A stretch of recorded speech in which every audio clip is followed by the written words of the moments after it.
Week on Hometown Ghost Stories.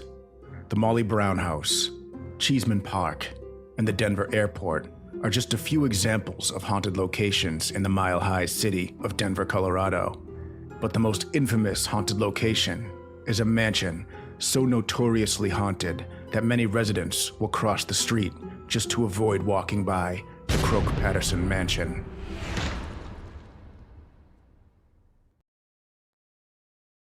Hometown Ghost Stories contains serious and often distressing events and is not intended for all audiences. Viewer discretion is advised. Croke Patterson Mansion, Denver, Colorado. The priest approached the mansion and marveled at its spectacular presence, although he couldn't ignore the looming feeling of dread that he felt as he stood in its intimidating shadow. As he approached the front door, he reached for the handle, but stepped back as it turned on its own and swung open. He gasped and then immediately felt silly as he saw the woman who had called him standing in the entryway. Her smile was warm, but her eyes showed something of fear and desperation. The bags beneath them suggested that she hadn't slept well for quite some time, but that could have been due to the fact that she had newborn triplets. When she called him the previous day, she explained that she believed the house was haunted. When she was in the third trimester of her pregnancy, she had a harmless experience with what she believed to be the ghost of a previous owner's wife. She was struggling to get out of bed when the ghost of a woman appeared and helped her up, before introducing herself as Kate Patterson and then disappearing into thin air. The priest thought this was an unusual story, but also seemingly harmless. The woman went on to explain that she thought there was another presence in the house that was much darker, and she feared for her soul and that of her children. So now the priest found himself standing in the front parlor of this massive house and feeling the same sense of darkness that the woman had explained to him.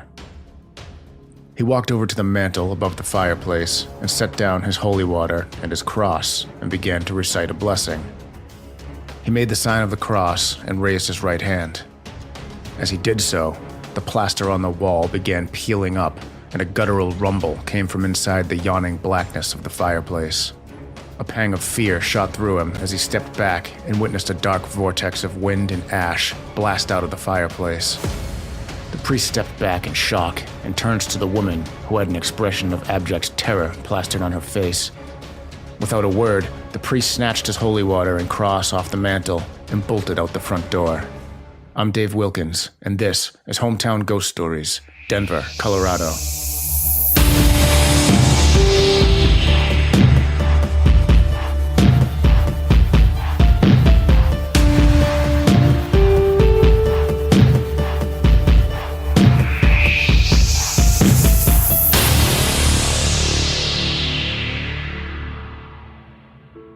The city of Denver, Colorado, nicknamed the Mile High City due to its elevation being a staggering 5,280 feet above sea level, was established in 1858 by a group of gold prospectors. Founded in the Kansas Territory, the city's name was chosen to honor the territory's governor, James W. Denver. Prior to the U.S. Army staking claim to the land, the area had been occupied by the Cheyenne and Arapaho tribes for seasonal encampments. For several years, the Native American tribes had coexisted with the white settlers through the 1851 Treaty of Fort Laramie. The agreement gave the Cheyenne and the Arapaho sovereignty over the Platte River Basin as long as the tribes allowed free passage of white migrants and allowed the government to build roads and forts on their land. Unfortunately, General Laramie violated the treaty by working with Denver City Land Company to sell parcels in town to business owners and miners, and began the process of limiting how much land Native Americans would have in the Great Plains. This obviously caused a great deal of tension and turmoil between the tribes and the white settlers. Resources that the tribes depended on began to dwindle as more and more of their land was confiscated. Many factions of these tribes were forced to resort to raiding houses of settlers just to survive. These raids usually happened while families were out of the house, and people who were home were seldom hurt, as these were mostly peaceful tribes. Then, on June 11, 1864, the Hungate family was attacked by a raiding party of Native Americans. All 4 members of the family, including the young couple's 2 daughters aged 2 and 6 months, were brutally murdered and dismembered in their home. The bodies were exhumed and publicly displayed, inciting the citizens and heightening the paranoia about the impending Native American attacks. In the summer of 1864, a proclamation was sent out that commanded all friendly Native Americans of the Cheyenne and Arapaho to go to Fort Lyon to receive supplies and to find safety. Cheyenne Chief Black Kettle knew this was going to be a problem, given the standing order at all forts within the territory of Colorado that all members of the military should shoot and kill any Native American that approached a fort. Chief Black Kettle had an agreement to contact Major Wynkoop at the fort to negotiate peace. Unable to reach an agreement, around 750 Cheyenne and Arapaho, made up of mostly women and children and elderly, were commanded to set up camp in a bend of the Big Sandy Creek until negotiations could be continued. On the morning of November 29, 1864, Colonel Shivington and elements of the 1st Colorado Infantry Regiment arrived at the encampment. Just as the sun began to peek over the horizon, the soldiers would open fire amongst the lodges of innocent and unaware Arapaho and Cheyenne civilians. Over the course of 8 hours, the American troops killed around 230 Cheyenne and Arapaho people. During the afternoon and the following day, the soldiers wandered over the field, committing atrocities on the dead bodies before departing the scene on December 1st. Since the barbarism of November 29th, the Sand Creek Massacre maintains its status as one of the most emotionally charged and controversial events in American history, a tragedy reflective of its time and place. When the railroads arrived between 1870 and 1890, Denver grew from about 5,000 to more than 100,000 people. At that time, Denver became the 2nd most populated city in the West, second only to San Francisco, California. Despite the depressions of 1893 and 1929, the city continued to grow throughout the Industrial Revolution into the major city it is today. Home to many businesses, skyscrapers, sports teams, parks, museums, breweries, and all other amenities that make up this modern U.S. city, Denver is no exception when it comes to its haunted locations. One of the known haunted places in Denver is Cheesman Park. Cheesman Park was the first organized cemetery in Denver. The cemetery grounds were selected by General William Larimer in 1859, and legislature granted a charter for the cemetery. The site chosen for the cemetery was once an Arapaho burial ground. The bodies were not moved from the original grounds to make room for the new cemetery, and it was initially named Mount Prospect. Mount Prospect was divided into separate sections to honor those of different religious beliefs. But after a few years, the cemetery fell into disrepair, and in 1890, the U.S. Congress decided the graves and bodies should be moved to build a park that would be named Congress Park, in honor of themselves. Undertaker E.P. McGovern was contracted to remove the remains of the early residents of the cemetery and transfer them to Riverside Cemetery. McGovern was to be paid $1.90 for each body he moved, but McGovern quickly decided the meager wage wasn't worth the hassle, and this is where the story takes a dark turn. McGovern discovered that he could make better money if he hacked up the adult bodies and stuffed the remains of one adult corpse into several child-sized coffins. So that's what he did. The task began on March 14, 1893, and in order to meet the time constraints of the contract, McGovern's crew often left body parts lying on city sidewalks and park grounds. Graves were looted, jewels were stolen, and the people of Denver were appalled and disgusted by what they saw. McGovern was eventually brought to justice after a local newspaper exposed the scandal. The cemetery was eventually turned into a park and named after railroad baron Walter Cheesman, whose wife and daughter donated a pavilion in his honor. The conversion from cemetery to park was successful, but many of the bodies that had been buried there still remain buried there to this day. This was confirmed in November of 2010, when workers on the Cheesman Park irrigation system found even more skeletons that remained from the original cemetery. Disembodied moans and groans have been reported emanating from the park late at night, and several people have claimed to have seen transparent figures wandering through the mist, seeming lost or confused as if they were unsure of what they were doing. Another haunted location is an historic house-turned-museum that sits at 1340 Pennsylvania Street in Denver. This house was the home of noted American philanthropist, activist, and socialite Margaret Molly Brown.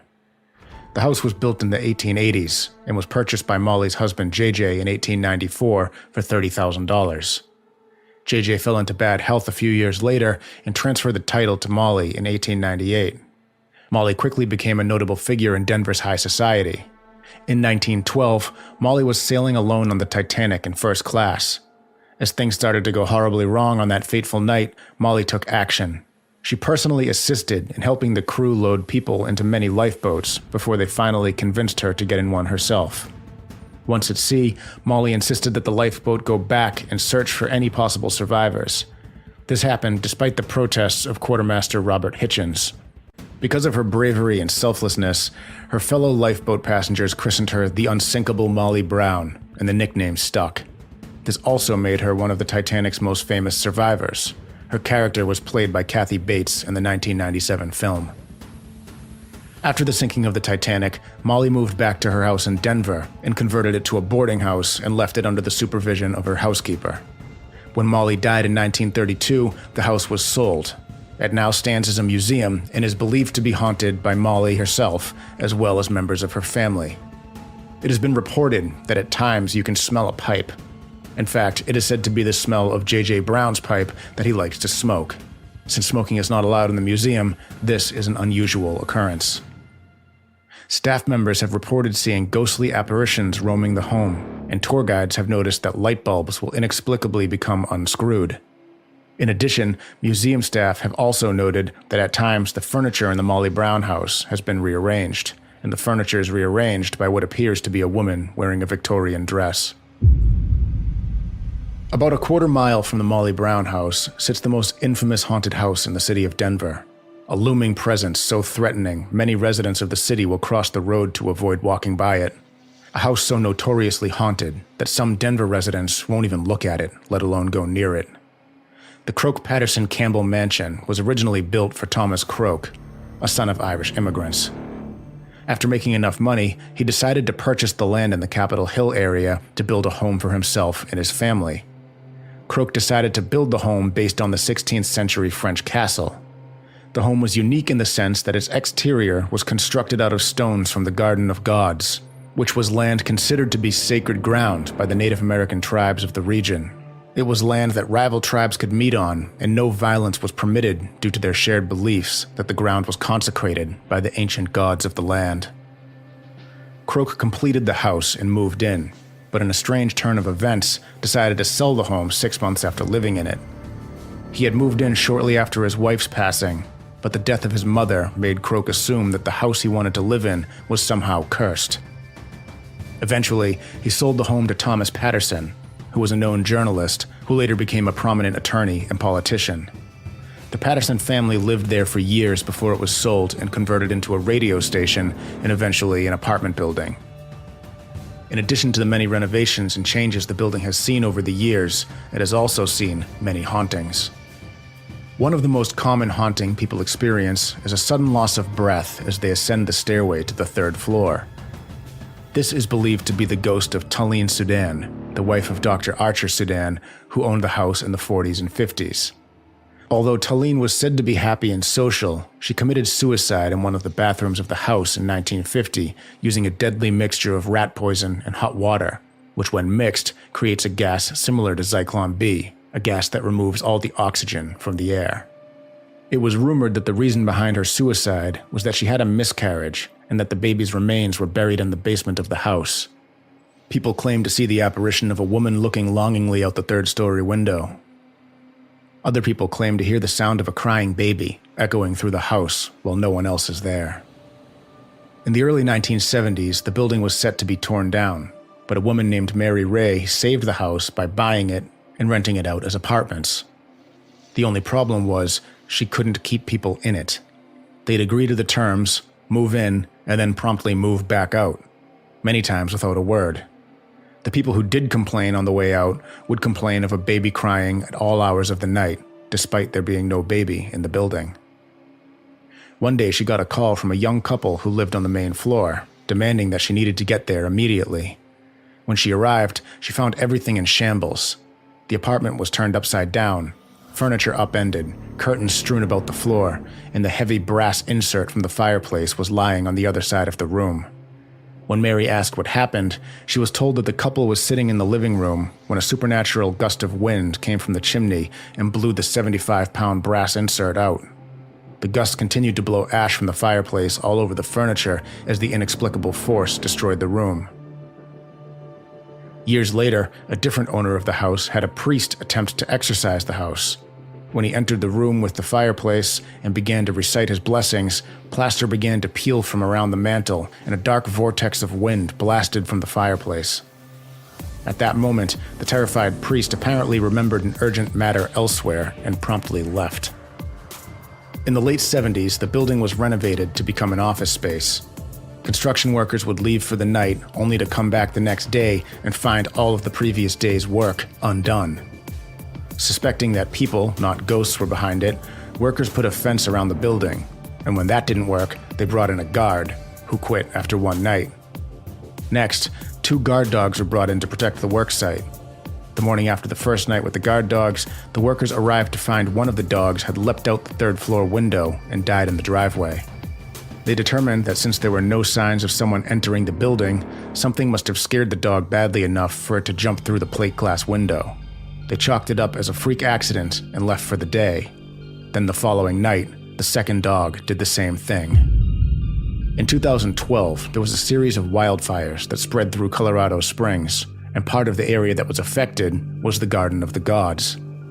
As firefighters from all over the state battled the conflagration, another call came in. As the Garden of Gods burned, a mysterious fire broke out at the Croke Patterson Mansion simultaneously. The building was being renovated at the time, so there had been nobody inside, so arson was ruled out.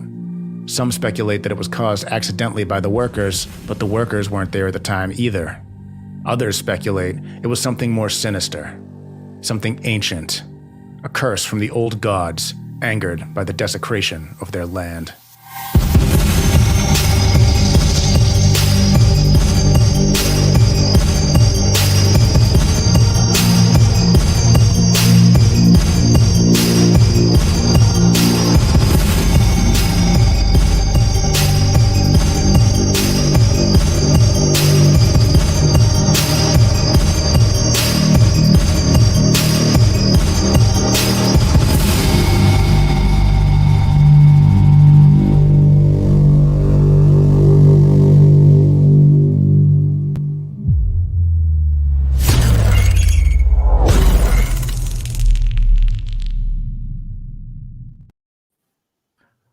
What is up, everybody, and welcome to episode number 91, the Croke Patterson Mansion and the Hauntings of Denver, Colorado. Finally, I am your host, Rob Coker, and I am joined, as always, by Dave Wilkins. Yes, and I feel like this isn't exactly how you always wanted it to be, but pretty close. We're getting there. I finally got rid of one of you. Luckily, we have upgraded our third host today. We have moved Jesse Wilkins to the side. We've actually shipped him across the world, and we are joined by Lindsay Brisbane from the Chilling Podcast. Lindsay, how are you doing tonight? Excellent. Thank you so much for having me. Thank you so much for jumping back on the show as we talk about Denver and Colorado, one of the states that we have not covered yet. So we're finally getting to Colorado, and we're kind of starting it with a bang. We're in Denver, one of the most haunted places, as always, which is tradition within the state, the Croke Patterson Mansion. Dave, what drew you to covering this Denver and this particular place? Well, I was, like we have been trying to do lately, I was researching different areas in states that we haven't covered yet, so we can complete our map of the United States. And surprisingly, Colorado was one of the states that we haven't hit yet. So I was like, let's see what's in Colorado, and where else do I start besides Denver? And that's where we ended up. And the first thing I found was the Croke Patterson Mansion and the hauntings. There's so many hauntings. I covered maybe a third of them. There are so many other hauntings at this place, and they're all very crazy. Some of them are nice haunting stories. Most of them are very dark, as you probably caught on there. But that's how we ended up here. And there's some other cool locations too, like the Molly Brown house is probably like one of the nicest looking pieces of architecture I've ever seen. beautiful looking house. Cool story there. The Cheesman Park, wild, and just a ton of stuff there. So here we are. Yeah, the Croke Patterson Mansion, like you said, has so many hauntings. I actually have a list of 10 hauntings, some that you covered and some that you didn't cover, pulled up that we might be able to get into. Lindsay, what are your initial thoughts on some of the hauntings that we covered here on the Croke Patterson Mansion? I think that they're all pretty interesting. And I had done some reading about what's it called, Millionaire's Row or something. Yeah. And it's all kind of related to that Cheesman Park area. And it seems like there's a lot of really crazy hauntings just in relation to that area in general, but then obviously this particular building. But yeah, crazy stuff. I mean, the fact that for me, if I'm a priest and I go into a house and I try to do some simple blessings and freaking paint and stuff is peeling off a wall, I'd be like, yeah, I'm out of here. Like, whoa.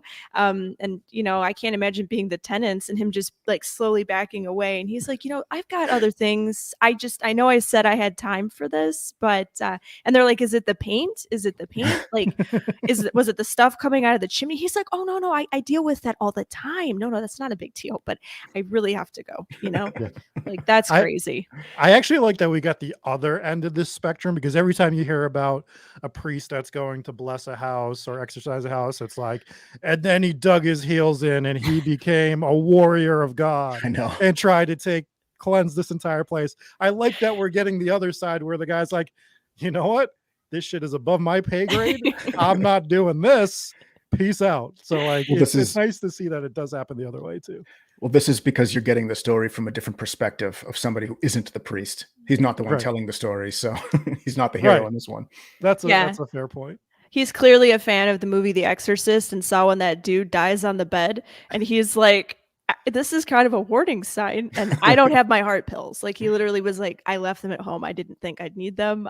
I gotta go, Lindsay, you're actually filling in perfectly for Jesse. Spoiling a 50-year-old movie is something that he would do on every single episode. So we're glad that you're able to just slide right into that chair perfectly. Great. I'm embodying him, and he's haunting me. It's not even me talking, actually. He's just wearing me as a suit.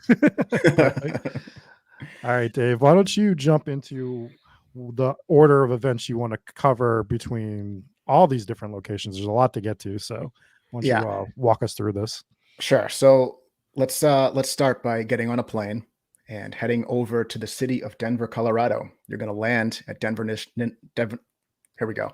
Denver International Airport. The one time your internet's not messing up, you decided. It's me.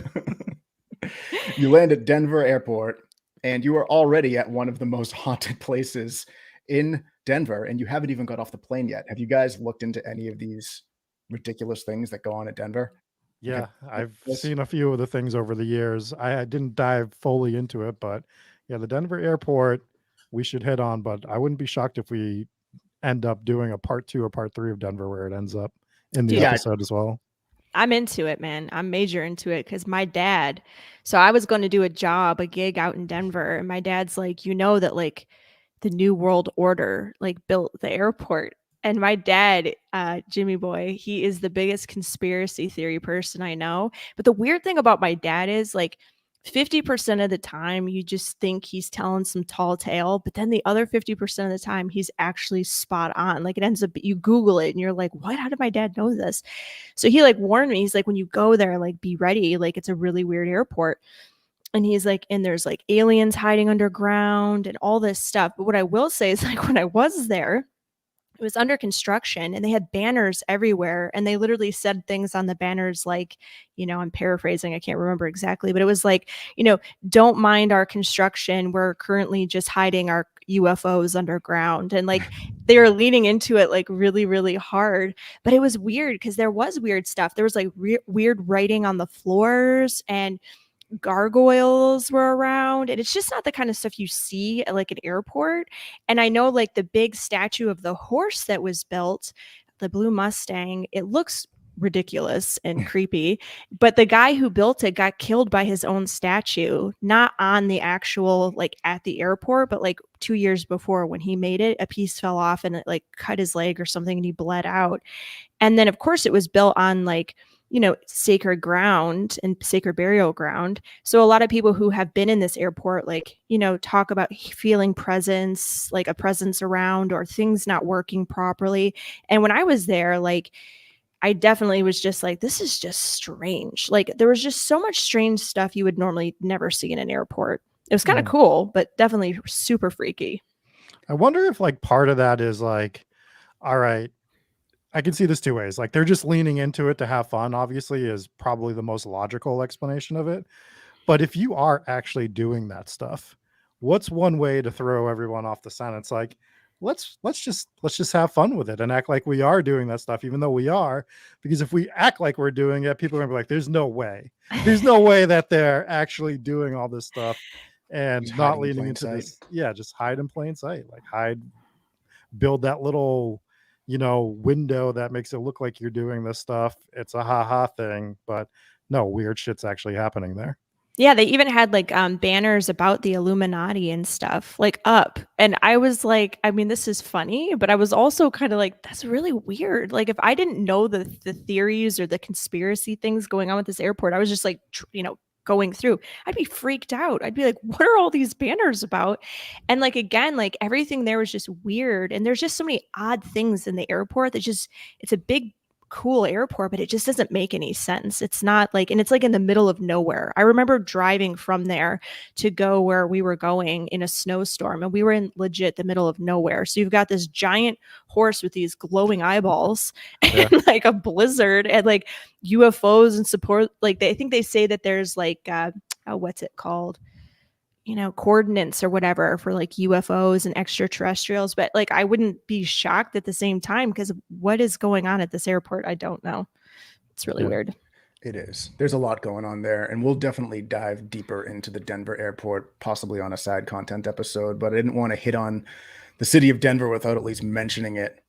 But there are so many haunted places, and one thing that's in common with all of them is that they all seem to be on some sort of either sacred Native American grounds or Native American burial grounds or what have you. And one of those is actually the Cheesman Park. And this was the land that was selected in 1859, and it was an Arapaho burial grounds. And when they decided to change that from just the Native American burial ground to the Denver burial grounds, they didn't remove any of the original bodies that were buried there. They just buried people among them, which is a blatant desecration of that land as is. So you're already off on the wrong foot. So the cemetery ends up falling into disrepair after a few years, and the city decides to turn it into a park and exhume all the bodies. So that's when that weird dude, E.P. McGovern, comes in with his... This is wild. This is bananas. This guy's out of his mind. So first of all, he agreed to dig all these up for $1.90 per coffin, which I know obviously there's some significant inflation between then and now, but even then apparently it was not enough money because he was like, it was worth his time to dismember these bodies and put them into child coffins so he can get like 3 for the price of 1. Where is he getting the child coffins? Like, maybe he was building them. I don't know. I mean, maybe he's breaking up the coffin and breaking up the body, and I mean that seems like so much extra work. That's a lot of work. I mean, clearly I feel like he was like pen pals with Ed Gein, and he was like, Ed, he's like writing him a letter. He's like, you're never going to believe what they're actually paying me to do. Paid to do this. I'm getting paid to chop up their bodies. Can you believe this? And Ed wrote him back and was like, I am so jealous in my town. I'm, no one knows. No one's asking me to. I'm just wearing the skins around and dancing at night.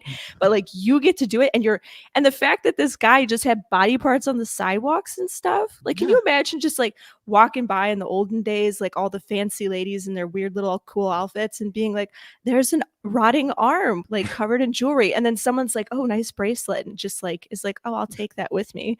Like, what is going on? It's crazy. Bonkers. It's alarming. But he did his thing. They found out that they basically caught on to his scam, and they got rid of him, and he was dealt with in whatever was way it that the was. Body parts? Is that how they got onto him? Just like there's a lot more arms on this road than there used to be. What is going on? It was basically the local newspaper picked it up and was like, what is going on here? And they did like an investigation into it, and it didn't work out well for Mr. McGovern. But even today, right now, there's still an estimated 2,000 bodies that remain buried in Cheesman Park, which is no longer a cemetery. It's now just a park. So this is probably why it's so haunted. You have the desecration of the Native American burial ground first and foremost, and then compounded with the desecration of all the other bodies that were buried after that is basically a recipe for, I mean, it's probably a ley line, right? You get all those things compounded like that. So one of the first reports of a haunting there was when a gravedigger named Jim Astor felt a ghost land upon his shoulders. Astor, who had been looting the graves as he moved the bodies, immediately ran from the graveyard and failed to return to work the next day. So I don't exactly feel bad for Mr. Astor, but that was the first ghost story of the Cheesman Park. And then apparently, just what were you real gonna say? quick, there's like a 0% chance that they removed all the bodies, right? There's Yeah. got to be some Oh, bodies there's still some. there. Yeah. Oh, absolutely. They found It's- some recently. Oh, really? Yeah, I think it was Oh, sorry if 2010 I or stepped on that 2012. story. Oh my No, gosh. I mentioned it in the opening video. Well, and you know what else is crazy? That's how you know it's true, though, because what kind of grave digging robber man of corpses like goes and tells people that he had that happen? Like you have to be Yeah. like, I'm really freaked out to like confess. Yeah, I was out there like robbing the corpses and a ghost sat on my shoulders. Like, dude must have been really freaked out. That must have really happened to him because who else would go tell people something like that? That's a great point. Absolutely. So then on some moonlit nights, the outlines of the old graves can still allegedly be seen. Others have also claimed that after lying on the grass, they have found it difficult to get up, as if unseen forces are restraining them. We That hear a lot about haunted graveyards, but that's the first time. I mean, obviously, this is a different scenario, right? But this is the first time that I've at least heard of old gravestones, like the outline showing up of where the stones themselves used to be. Yeah, it's definitely different. And I don't know what that could be. Like if you're tossing around the different theories that people have as to what ghosts are, I feel like it's never the ghost of an inanimate object. So I don't understand what that might be. That might be a case of people seeing what they want to see. Everyone knows it used to be a graveyard, and you look out there on a spooky, misty night, you might think you see gravestones. But as far as a haunting, I don't know what that could be. I could be wrong. I don't know.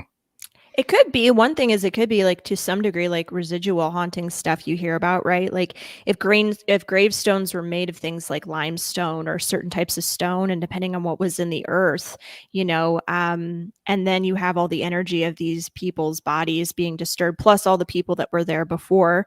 Maybe they're seeing just an imprint of all the energy and everybody being so pissed that they got dudes chopping them up and throwing them around. And so, people are just picking up on that energy. I've never really heard of that either, but that's a real loose answer. Although I'm going to go with that's what people want to see, as you're saying, that they just can't help it, Yeah, it's true. And then you consider other hauntings, like people hear phantom gunshots and stuff like that. That's not obviously a haunting of a person. You could say it's energy in one way or another, but I guess that could be in the same ballpark too. Who knows? We don't make the rules. We don't But- make the rules. We don't. We don't, but I'll tell you this is one rule I have. If somebody hacks at my body, I'm coming back to haunt you. So Yeah. if somebody starts hacking me up into little pieces to put me in separate things, I'm coming for you and your whole family. Okay. When you see the pink-haired ghost in your house, that was me. Well, most of her body is. Her arm's just going to be haunting Fifth Street. That's so true. if you wanna- That's true. So other hauntings that go along are people seeing figures walking around in the grave amongst what used to be the graves as if they're disoriented or confused and then disappearing into the night. People claim to see the ghosts of children wandering around in the middle of the night when children would have no business being there otherwise. And also houses that are in the surrounding area that surround the park they also experience hauntings. One in particular is really interesting. And I have a story here from denverlibrary.org about the filmmaker Russell Hunter, who made the 1980 movie Changeling. He actually based that movie on his experience at a house that he lived across the street from Cheesman Park in the 1960s. So he worked as a musical arranger for CBS TV in New York City, but moved to Colorado in the mid-60s. Beginning on February 9th, 1969, he started experiencing strange phenomena in the house. First, there was the unbelievable banging and crashing that occurred every morning at 6 a.m. Then faucets began to turn on by themselves and doors opened and closed on their own. Walls vibrated violently, tossing paintings to the floor. Shortly thereafter, Hunter uncovers a hidden staircase in the back of a closet. The stairway led to the third floor of the home, where Hunter found a child's trunk containing a 9-year-old's journal from a century prior. That sounds a lot like Jesse's house there, where they were doing a renovation and they found that random stairway that led to the attic. Pretty creepy. Yeah, but same with this house too. Before I moved into this apartment, we renovated it. And I think I told the story. We found like a little hidden room when we were extending the bathroom, and there was a letter from like 1915 hidden within that little small room. it's the joy of living in an old house and finding all the cool treasures from past lives in it. It's interesting. But the journal that he found detailed the life of a disabled boy who was kept in isolation. The boy wrote about his favorite toy, a red rubber ball. A few nights after discovering the trunk, a red rubber ball dropped from the top of a spiral staircase in the home. Hunter claimed that a seance revealed the story of a sickly child who was heir to a fortune from his maternal grandfather. When the child became gravely ill, his parents worried that the boy's inheritance would pass to a different branch of the family. When their son died, the couple secretly buried him in the field in southeast Denver and adopted a boy from a local orphanage who perfectly resembled their deceased son. They trained him to take on the identity of the deceased boy, hence the Changeling film title, and the boy went on to become well-educated and successful. Hunter declared that it was the deceased child who spoke through him at the seance, revealing directions to his burial place under a house on South Dahlia Street. After gaining permission to dig under that home, human remains and a gold medallion inscribed with the deceased boy's name were found in the grave. A few days later, Hunter stated that he began to experience more violent ghostly activity in his home. He said glass doors blew up in my face and severed an artery in my wrist. The inner walls over the head of my bed violently imploded. Hunter left the house and only returned to it again to watch its demolition make way for a high-rise apartment building. He remarked of the raising, as the walls of the wing which had contained my bedroom collapsed, they suddenly flew outward and crushed to death the man operating the bulldozer. So this story is wild. And I will caveat it with one thing, that this guy is a filmmaker and writer who writes and directs horror movies. So I'm not saying anything is untrue. I am just saying that story fits together like an actual movie script. And he ended up making a movie about it, basically. Yeah, we'd have to really dive in and see if we can find documentation on all that other stuff happening, right? Is what we would want to do. If you were trying to confirm or debunk this thing, I imagine that if we did some deep diving into it, we could probably debunk a few things in the story, I would guess. But I haven't done any deep diving into it, so it's not fair for me to say that. But I said it anyways. Yeah. Well, either way, it's a hell of a story, right? Like It's sensational. Yeah, it is a shocking story for sure.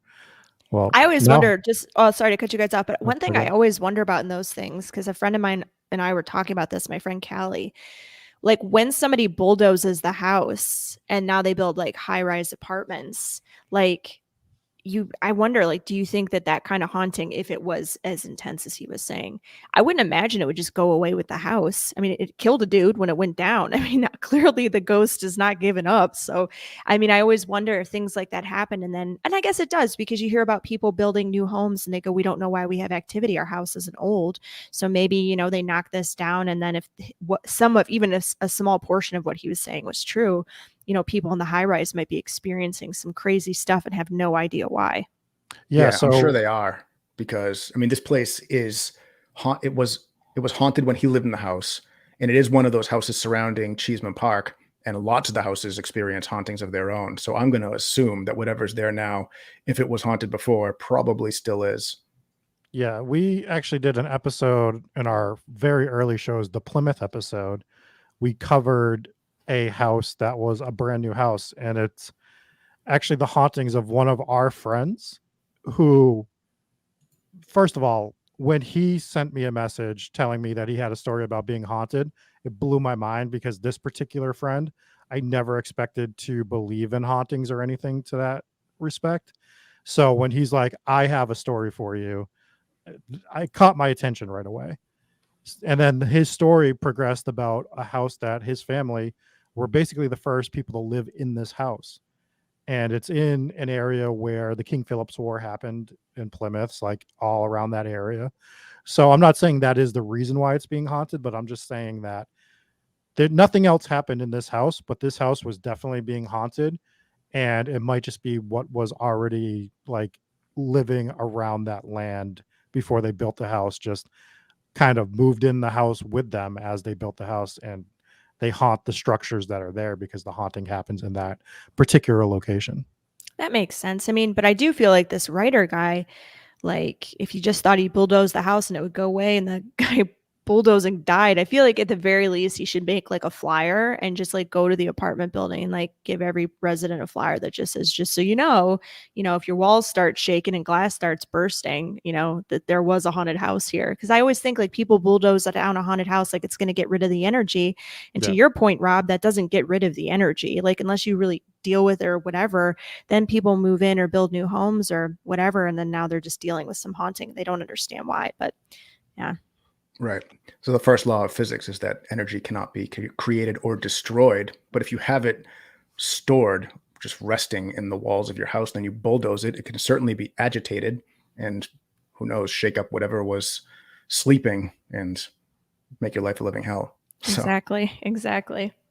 Yeah, I think the only way it would go away is if it was like some sort of attachment situation. Like if the haunting was attached to a physical object within the house. And I would assume that maybe some hauntings are attached to the physical house itself.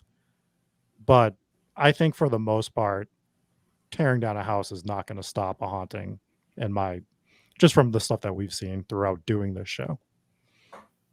right. Yeah, I would agree with that. 100%. So that's the Cheesman Park. And the next location that we talked about was the Molly Brown house.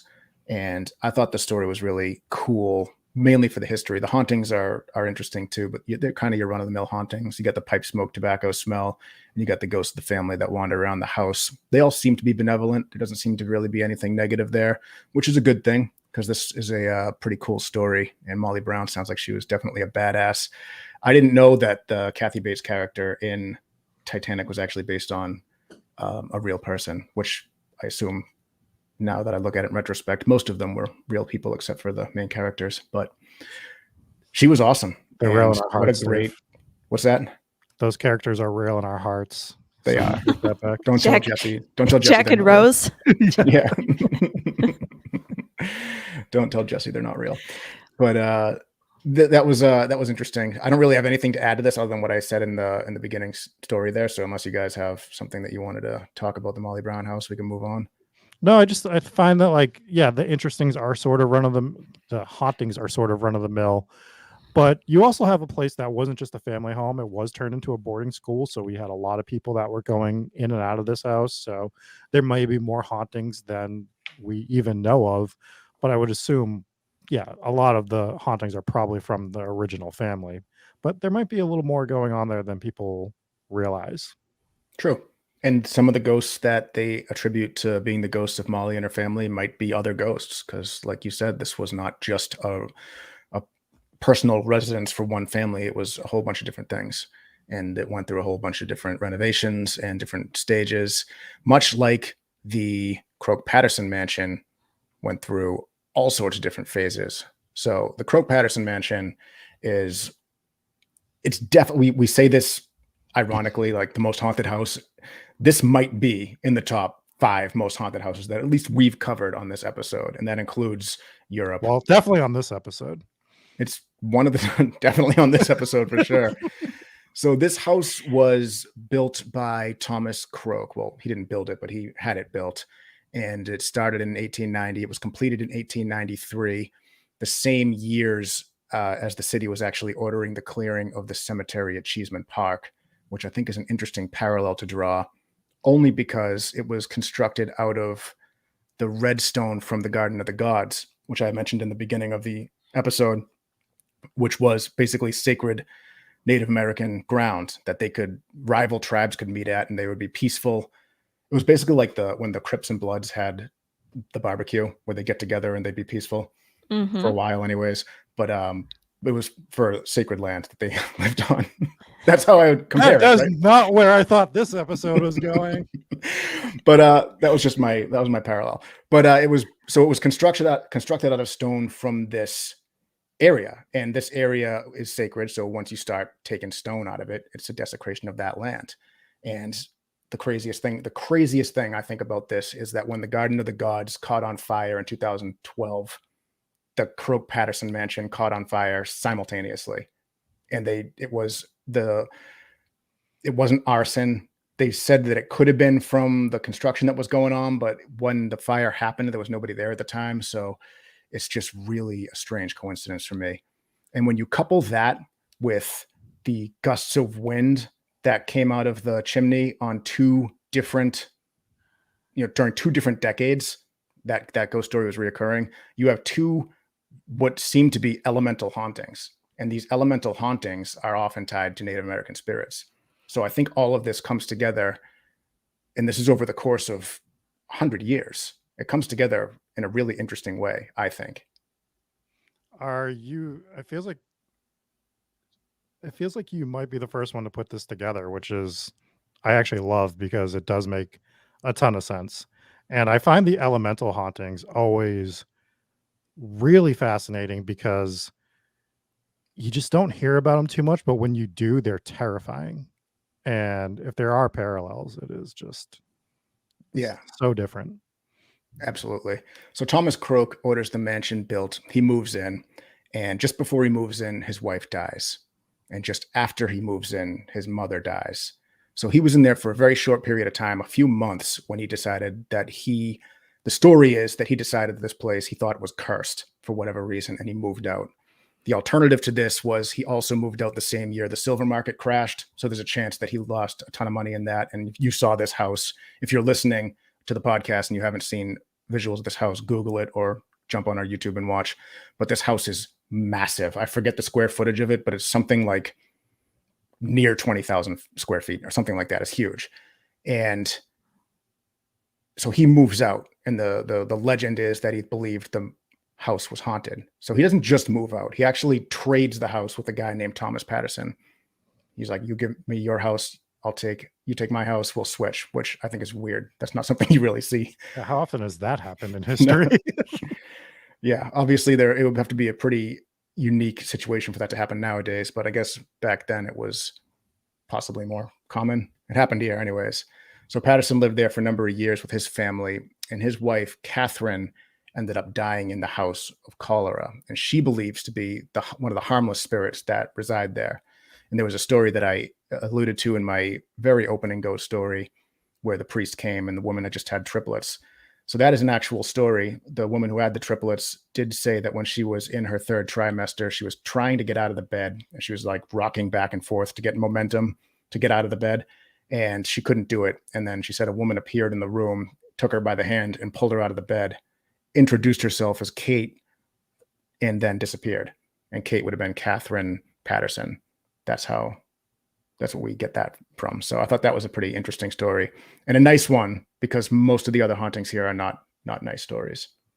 Well, it's interesting, not total sidebar, but my family has a story similar to that in a weird way, where my aunt had just had my what would be basically my baby sister, and my aunt woke up in the middle of the night because she heard my baby's, well, how I call it, we're cousins, but we call each other sisters. So, but anyways, so my baby sister cousin, she heard her crying and woke up, and then saw her grandmother, which would be my baby sister's great grandmother, holding her, and said, "Don't worry, Lynn, go back to sleep. I've got her."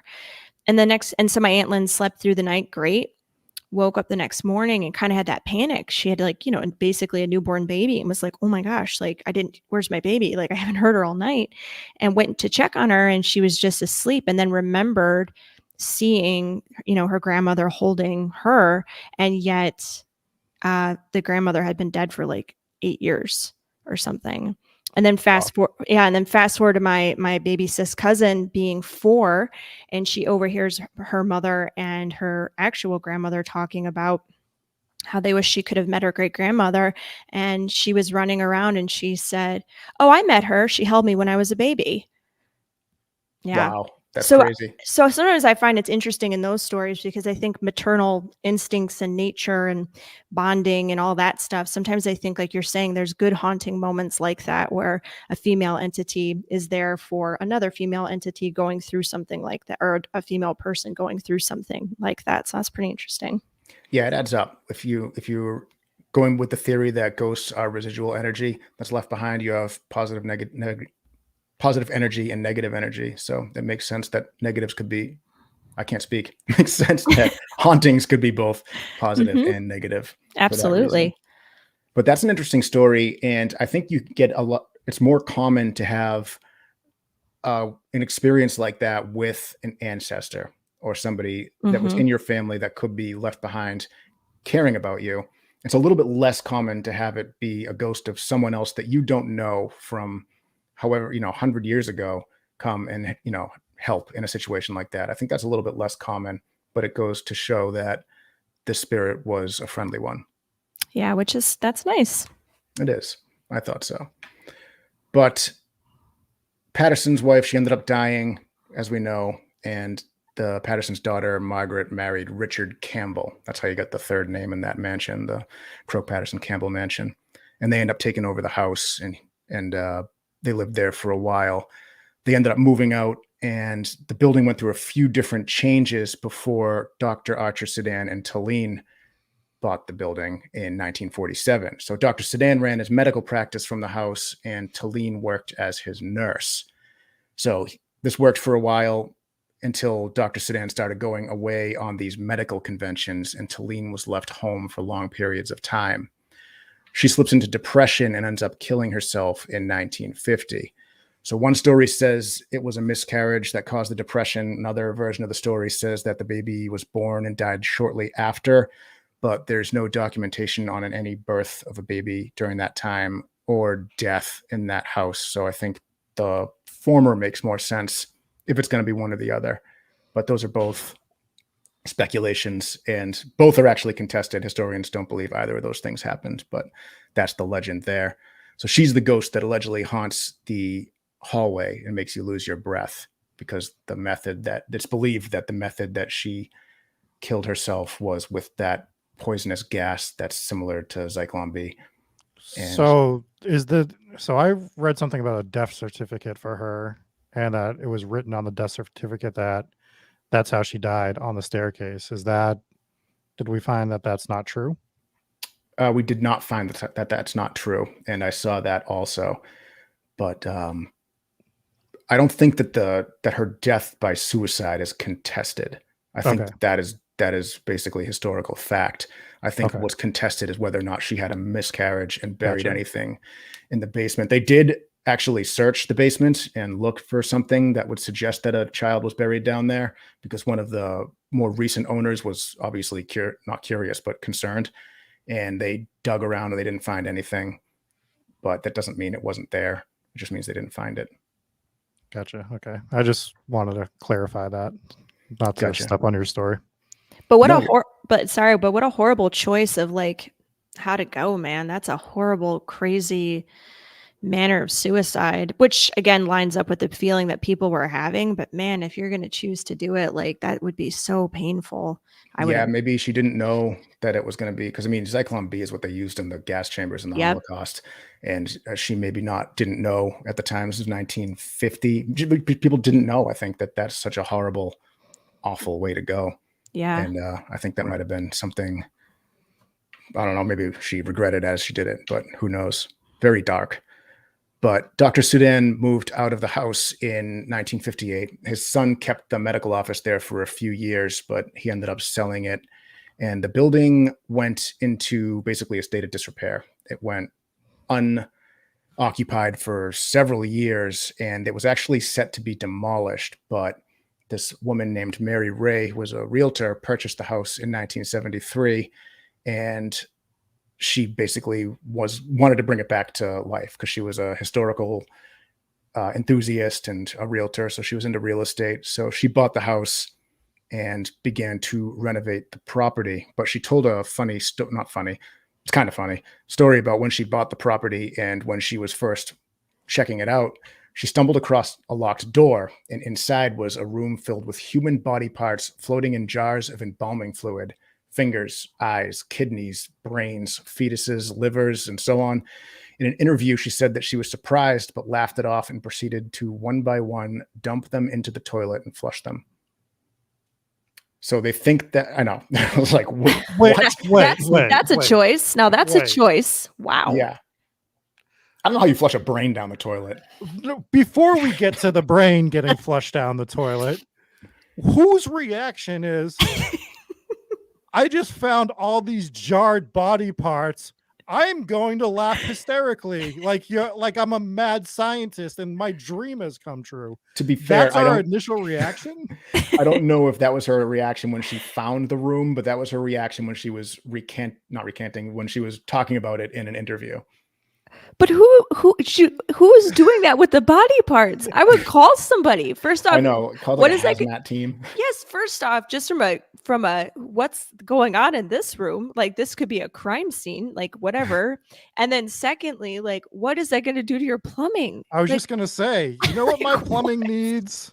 A human brain. That's what I was waiting to put in it. A total sidebar. Sorry, I will keep my sidebars to a minute. When my dad was, you have a sidebar for this story. Yeah, I have a great sidebar. I have a great sidebar. Where are we going with this, Lindsay? It's already. Sorry, my dad, when he was a kid growing up in Cleveland, there was an apartment building, or like kind of like a house they turned into apartments. This is back in like the probably 50s, 60s, and so this guy murdered his wife and then hacked her up into little bitty pieces and like really small pieces, and was trying to flush her down the toilet in little chunks, bit by bit by bit by bit. But then it messed up the plumbing and caused all this plumbing issue. And so basically, like, it started affecting the neighborhood. And so the plumbers had to come and they start like pulling up stuff from the drain, and it's literally a woman, and they found her bit by bit by bit. So when I'm hearing this lady doing this, I'm like, well, first off, what are you doing? And secondly, lady, I know you don't know the story, but another guy attempted this and it really messed up the plumbing for a lot of people. You've got to be considerate. You can't flush body parts down a toilet. That's crazy. There's actually a serial killer in, I believe, England. Yep. Who had the same thing. He was killing people and doing the same thing, and it backed up the sewer system, and that's how he got caught when they came out to figure out what is going on. No, I'm smarter than to flush Dave down the toilet. If it's not, that would not be my go-to for that. Right. But oh my gosh. So she did that, and I think the reason that she chuckled and laughed it off and didn't think it was that big of a deal when she found it was because she did know that the previous owners did run a medical facility out of that building. So they assumed that's what it was from. And I'm sure they confirmed it, because, I mean, if not, that would be a hell of a crime scene.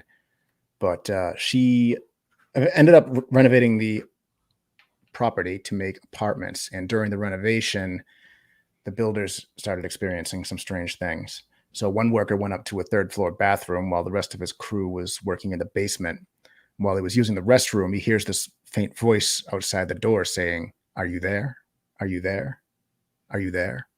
So finally, he flung the door open, expecting to see one of his coworkers messing with him, but he was all alone on the top floor. Everybody was still in the basement. So he's freaked out, and he runs down to go confirm with all of them that they weren't up there, and no one knew what he was talking about.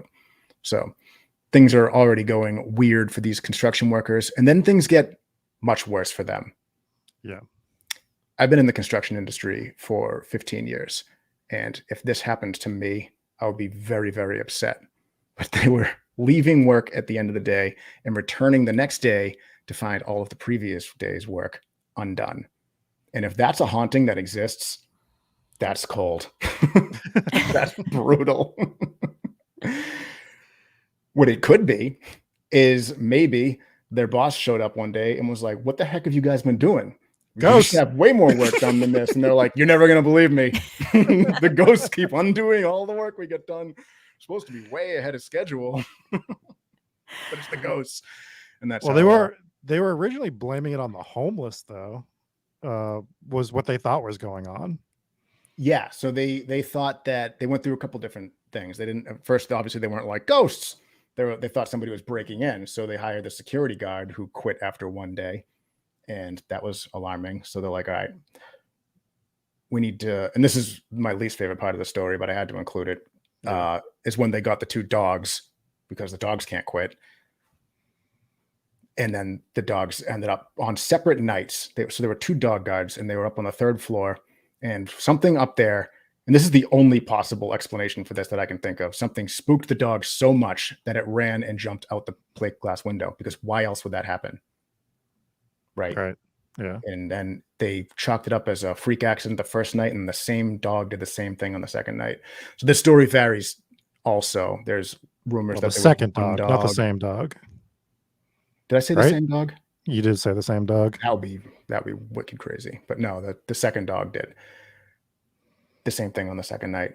So there are variations to this legend too. People say that there were one dog that it happened to. People say that there were three dogs, and then there's another one that says the first dog did it, and the second night they found the second dog cowering in the corner up on the third floor. So those are three variations of the story. But there was a confirmation by one of the workers who was on the job site, and he said that it was the two dogs, and they both did jump out the third story window. So that sucks. Yeah, that does suck. Hate that story. Yeah. Were there any other hauntings from that house that you want to touch on, Rob? Yeah, I actually found the carriage house story relatively interesting. Did you hear about that one? Yes, but go ahead. So basically, Anne Alexander Leggett, who wrote a book called The Haunted History of Denver's Croke Patterson Mansion, she was there inspecting the house, and she had this to say. She said, the carriage house has a whole different energy than the main house. And it's interesting because here's Krista, a psychic she was there with, having a conversation with people that I can't hear.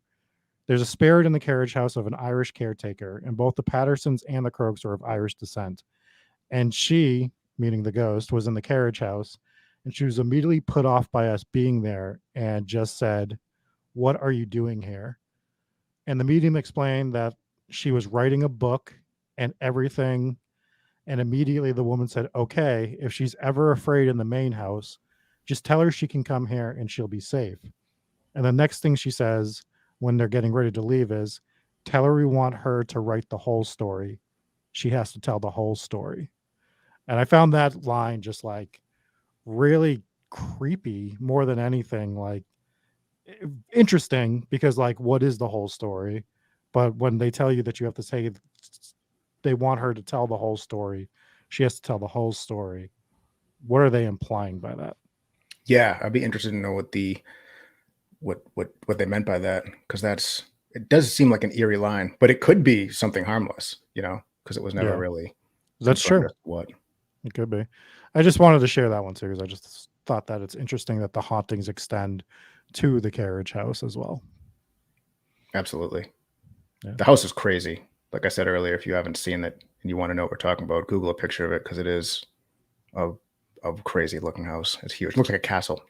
Well, one thing too, Rob, with what you're saying and how it's in the carriage house, like a lot of times when you hear about hauntings that are kind of like that transcend like a specific person or time, like there's multiple layers of the different entities, and a lot of mediums and things talk about how sometimes if there's somebody who is more negative, like in one space, the ones that aren't will go to another space. Like they can't actually live together, you know what I'm, which is interesting. And sometimes, the ones that are maybe less negative kind of get scooted away and kind of scurry off and hide. But you hear that a lot. Like people will talk about larger buildings or buildings that have a history and all these little pockets that just have different entities in different places. And sometimes it seems like sometimes they have to look for somewhere that they can go because they can't actually stay in the house, or stay in like the main part because whatever else is there is so much stronger or so much more negative, or they just don't want to be around it, which is so weird to think that you're on the other side and you're like, I guess I'm going to move to the carriage house now because right. I can't as even a ghost be in the main house. Or relegated to a certain room or a certain floor, or we see that all the time too. It's like the haunting that I grew up with, it really seemed like the haunting was second floor attic, and we had one occurrence happen on the first floor basically that I can remember, but like everything was relegated to always the second floor and the third floor. And when the new owners reached out to me, everything for them was happening on the second floor and the attic as well. So it's something you do see consistently. So I think that is a great point. But that is probably going to do it for our, I'm sure we'll be back to Denver. So I'm going to say our first Denver episode. Lindsay, any closing thoughts on some of these crazy Denver stories that we have covered? Yeah, I'm going to say don't dig up bodies and hack them to pieces. I'm going to say don't take sacred stones and build your house and make basically like an energy portal so that when a fire happens there, your house can burn down. Lessons learned. And don't, never build on sacred burial ground. And if you're buying property, folks, take your time, do your homework. And if it's like, oh, this used to be a burial ground or a cemetery, we're moving on now. Beautiful plot of land, great views, but we're moving. So that's lessons learned for me. That's what I'm taking away today. I think those are all fair points. The one that I would add is, enjoy the Crips and Bloods cookout that Dave brought up as well. I hope I'm invited to one sometime. It sounds like a great time. It does sound like a great time. Dave, do you have any closing thoughts on Colorado before we No, this was a lot more dark than I thought it was going to be. I started looking into them, and this was a heck of a city to cover. So I was surprised by it. Yeah, it was definitely a surprising one. A lot of stories, a lot more to get to. Hell, like you said, as soon as you land in the airport, you're in the middle of an epicenter of weirdness. So let's go ahead and thank our patrons. Dave, we're going to let you do the honors this week since Jesse's not here. Sure, he's going to get mad at me by how much slower I read than him, but our VIP patrons, the Church of Bucky McHat Elders, Allison V, Dakota G, Jeannie R, Jennifer P, Lisa J, Mallory K, Mike Oubliette, Blake, Mom and Pops Wilkins, Oubliette, Robert H, and Irish Assassin Gaming. He hasn't changed his thing, so I forget. What is it? Inspires Gaming? Inspires Gaming, yes. Yes. And then our next tier, the Lawrence Wards, Ambi R, Anna C, Kath Q, Chris C, Cody G, Donnie N, Elizabeth Y, Lily, Jake V, Janice G, Marfire, Matthew T, Papa Squatch, Rachel B, Sarah C, Steph A of the Church of the Stephanies, Stitch Kitten, and Sydney B, and the other Rachel B. And then the final tier, the Ghost Pirate Mafia, we have Al Capone, Al Capone's poorly taxidermied corn dinosaur, Al Capone's allegedly poorly taxidermied wife, Alicia E, Anthony Character Be Limits Damned T, Ashley M, Brandon W, Brendan, Rob Loves Ice Cubes, Captain McSlubs, Colby, Huska Castle, Huggy Bear, Joe R, Kiralee J, Mark M, Michaela Tweed, Mina H, Mariah M, Nick, and Nuthouse Queen. Feels like you're missing Paul a second from St. page. Louis, and Sam from Nepal, and Sarah R, and Scotty L, and Solar Flare, and Swanee. I always forget about the second page. Sorry, guys. So, for as little as $3 a month, you can be a member of our prestigious collection of patrons and get access to all those bonus videos. Now get access to tiered promo codes for our new merch. If you're watching, you can see our hats that we're wearing. We got hoodie sweatshirts available now too. They're flying off the shelves. They're not going to last. So if you would like one, then you should go to hometownghoststories.com now and get your merch while supplies last. Yes, we were actually talking about how crazy it is, how fast those hoodies are moving right now. So we are going to be limited within 24 hours of what we have left. So get them now. Yeah, it'll take us a while to get a second batch. I am going to read some 5-star reviews real quick. And this one is from Adam, titled The Best Podcast Ever. I've only just started listening to podcasts recently, and I was looking for a good paranormal podcast, and I stumbled upon this one. And ever since I've been hooked. The podcasts are very entertaining. The history behind these stories are amazing, and I love the banter between the guys. The podcast helps the workday fly by, and I highly recommend y'all to other people. So thank you for recommending us. Next one is from JRT28, titled History with Ghost. I appreciate the history and research y'all give with each episode. I'm into history and ghosts, and you guys tie them together perfectly. Very well thought out and entertaining podcast. You guys need your own show on TV. A++. Thank you very much. And this one is from CTJLO, which is a updated 5-star review titled Two Guys on Block Island Referral. Found the Hometown Ghost guys courtesy of Two Guys on Block Island podcast. Great stories and fun to listen to. The English accents crack me up, and the stories and information provided have me hooked. Great job, gentlemen. We love our friends over at the Two Guys from Block Island podcast. Had a lot of fun when we were on that show.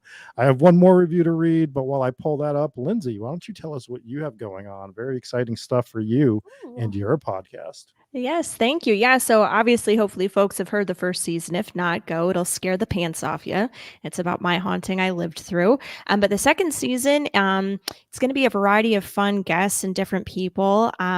Some are my family and friends, and some are, fashion designers or famous people from the paranormal community, and all kinds of great people that are coming on to basically tell me their spooky stories. So, I'm excited for next week's guest. I can't quite say who they are, but if you've watched a lot of paranormal TV shows, I think you'll be very excited. So That is exciting. Very cool. Very cool.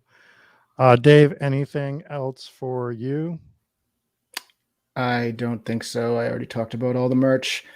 It's all very exciting. Don't forget about our 100th episode party on October 20th in Plymouth, Massachusetts at the Second Wind Brewing Company. We will be there at nighttime. We haven't established an exact time, but if you show up at night, we'll be there. And it's going to be a blast. If you're in the area, join us. If you're not in the area, come join us anyways. Got a few people that are confirmed coming from out of state, so that's pretty exciting. Yes. Last 5-star review is from YouTube. They wrote 5-star review, and if you do that, I will read yours as well. I gave you guys a 5-star rating on Spotify, but I couldn't leave a comment. Love the show. I lost all respect for Rob when he said fishing sucks. Because of that, Dave is now better than Rob. I can't believe that I just had to read that 5-star review, because that is bullshit. Fishing does suck. Fishing does not suck. Fishing is awesome. Fishing is the worst, and nobody likes it. And if you say you like it, you're a liar. Just like soup. We're still arguing about soup. Join the Discord. We're arguing about soup in the Discords too. Do you like soup, Lindsay? I'm about to really upset you. Not only do I love soup, Love and soup. I actually love fishing, and I'm pretty good at it. Jesus. Yeah, you're normal. Rob is weird. This is awful. Anyways, that is going to do it for us here at Hometown Ghost Stories. Make sure you check out the Chilling Podcast. Until next time, for myself, for Dave Wilkins, for Lindsay, and I guess even for Jesse, who is too rich for us and just gallivanting across the globe, we will catch you next time. Peace. Whoa! What another terrifying episode of Hometown Ghost Stories. I, for one, have goosebumps. Can you see them through the tattoos? Probably not. That's okay. What I need you to do is press that like, that subscribe button, then notify it so that you know when we go live. Sometimes there's secret live shows. That way you can jump in, join the chat. We do these video game streams that I've absolutely never died on. Not once. It's never happened. So if you want to see that, make sure you're notified. You can also get some merch. Go to hometownghoststories.com. Join the Discord. I've pitched everything that we have here. Please help the show out any way that you can, and we will catch you next time here at Hometown Ghost Stories.